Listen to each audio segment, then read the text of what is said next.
عمران خان کو چھوڑ کے سب کو جس نے گولی کھائی ہو، جس نے گرفتاریاں دی ہوں، جس نے نااہلی فیس کی ہو، سب غدار قرار دیتے مجھے تھے۔ نہیں پتا یہ کون لوگ ہیں، لیکن یہ لوگ کم از کم پاکستان تحریک انصاف میں عمران خان کے حامی نہیں، کیونکہ یہ لوگ اگر ایسا کر رہے ہیں تو وہ جو چند لوگ بچے ہیں جو عمران خان کا نام لینے والے ہیں، عمران خان کے ساتھ کھڑے ہونے والے ہیں، ان کے اوپر بھی اگر سوالیہ نشان اٹھا رہے ہیں تو پارٹی کو انٹرنلی کمزور کر رہے ہیں، اور ان کو ہم تو ہدایت ہی دے سکتے ہیں اور ہم ان سے کہہ ہی سکتے ہیں، آگے ہر بندہ جو ہے آزاد ہے اپنے فیصلے کرنے میں، سوشل میڈیا کا دور ہے، بٹ ایسا نہیں ہونا چاہیے۔ ایک بات بتائیے گا کہ شہزاد کیا نام ہے بیرسٹر کون سا جو باہر ویلاگ کرتے ہیں، انہوں نے کیا پیغام لائے تھے اور شاہ صاحب کا کیا موقف تھا؟ کوئی پیغام نہیں لے کے آئے، خود ساختہ وہ آئے، خود ساختہ انہوں نے اظہار کیا ملاقات کرنے کا، میرے والد کے علم میں بھی نہیں تھا، میرے والد کے ہم میں سے کوئی موجود نہیں تھا وہاں پہ، میرے والد کے وکیل جو ہیں رانا مدثر صاحب وہ اسی وقت گئے تھے، والد صاحب نے وکیل کو واپس بلوایا، ان کے وکیل کی موجودگی میں میٹنگ ہوئی اور انہوں نے خیریت دریافت کی اور اس کے بعد چلے گئے،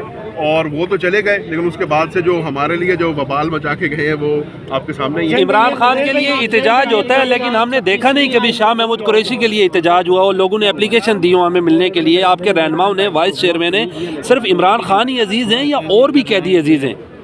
ہاتھی کے پاؤں میں سب کا پاؤں، عمران خان ہماری پارٹی کا لیڈر ہے، ہمارا قائد ہے، خان کے نام کے ساتھ ہی ہم سب کے نام جڑتے ہیں، تو احتجاج خان کا ہی ہوگا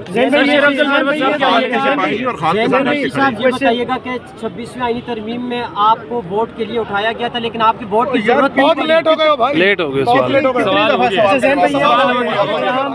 چیم کو یہ کی جا رہی ہے کہ پی ٹی آئی کا حلقہ یہ سوچتا ہے کہ اگر شاہ محمود صاحب باہر آ جائیں گے تو پی ٹی آئی کے لیے نقصان دہ ہے اور ہو سکتا ہے وہ دوسرے عمران خان بن کے سامنے آئے، تو کیا آپ کو لگ رہا ہے کہ پی ٹی آئی آپ کے ساتھ بے وفائی کر رہی ہے؟ پہلی بات تو دوسرا عمران خان کوئی نہیں بن سکتا، عمران خان ایک ہی ہے، عمران خان صرف اس پارٹی کا چیئرمین نہیں ہے، عمران خان اس پارٹی کا بانی چیئرمین ہے، عمران خان کے ہاتھ کی بنائی ہوئی جماعت ہے، جیسے ہی ذوالفقار علی بھٹو کو دوسرا نہیں بن سکا، بنوں کی بڑھنے کی کوشش کی، وہ بانی چیئرمین تھا اس پارٹی کا۔ میاں نواز شریف کو آپ نے آج اسمبلی سے باہر کر دیا، لیکن مسلم لیگ لوگ آج بھی نواز شریف کے نام سے چلتی ہے، آپ کو وزیر اعظم کو آج بھی بھاگنا پڑتا ہے نواز شریف سے فیصلہ کرنے کے لیے۔ تو اس طریقے سے عمران خان صاحب اڈیالہ جیل میں ہو، بنی گالہ میں ہو یا کہیں پہ بھی ہو، یہ پارٹی عمران خان کے نام سے چلتی ہے، یہ پارٹی عمران خان کے نام سے چلے گی۔ باقی مخدوم صاحب کی جہاں تک بات ہے، وہ وائس چیئرمین ضرور ہے پارٹی کے، عمران خان کے نائب کپتان ضرور ہیں، اور میرے سمجھنے میں آج اگر وہ آتے ہیں، کپتانی تو خان کی رہے گی، کپتانی نہیں چینج ہوتی، کپتانی خان کی رہے گی، لیکن اگر مخدوم صاحب کو رہائی ملتی ہے اور وہ کوئی اچھا رول ادا کر سکتے ہیں تو یقیناً میرے خیال سے شہزاد اقبال مخدوم صاحب کی رہائی میں رکاوٹ ہے ریکارڈ کا نہ آنا۔ آپ کے علم میں ہے کہ مخدوم صاحب کی 4 بلیں رہ گئی ہیں، جن میں سے کل بھی پیشی لگی ہوئی تھی۔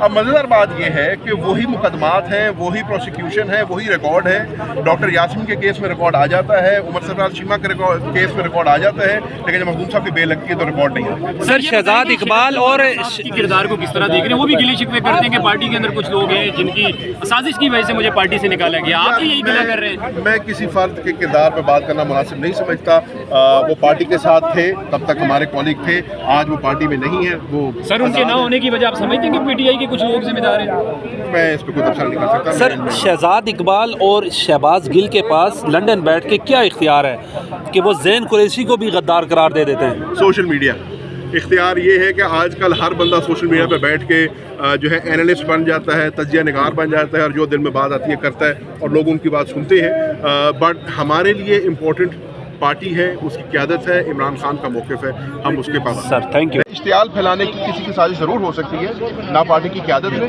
اور اس پہ بیرسٹر گوہر صاحب کا بھی بیان ہے، اس پہ جب عمر ایوب صاحب تھے ان کا بھی بیان تھا، دیگر قیادت کا بھی بیان ہے، بڑا واقف کلیئر ہے۔ یہ اب آپ لوگوں کے ذہنوں میں بات رہ گئی ہے، آپ بڑے عرصے سے غائب تھے، آپ پارٹی کی کیا لیڈرشپ کے اندر اور پارٹی کے احکامات کے اندر اس میں کوئی ابہام نہیں رہ گیا۔ تو میرا خیال ہے کہ اب اس بات کو آپ لوگوں کو چھوڑ دینا چاہیے، اب کوئی ایک نیا ٹاپک پکڑ لینا چاہیے۔ غداری کے فتوے جو ہے وہ لگتے رہتے ہیں، اکثر پاکستان تحریک انصاف کے جو رہنما ہیں وہ یہ کہتے ہیں کہ ہمارے پر غداری کے فتوے لگتے ہیں۔ سر یہ کون لگاتا ہے؟ تفریق کون پیدا کرنے کی کوشش کرتے ہیں؟ کیا اس کا نام نہیں یہاں ہونا چاہیے؟ یہ بھی بتائیے، مجھے پتا چل گیا میں آپ کو ضرور بتا دوں گا، پر میں اتنا ضرور کہہ سکتا ہوں ایسا نہیں ہونا چاہیے۔ یہ وقت ہے پارٹی کے اندر اتحاد لانے کا، یہ وقت ہے یونٹی لانے کا، یہ مشکل وقت ہے،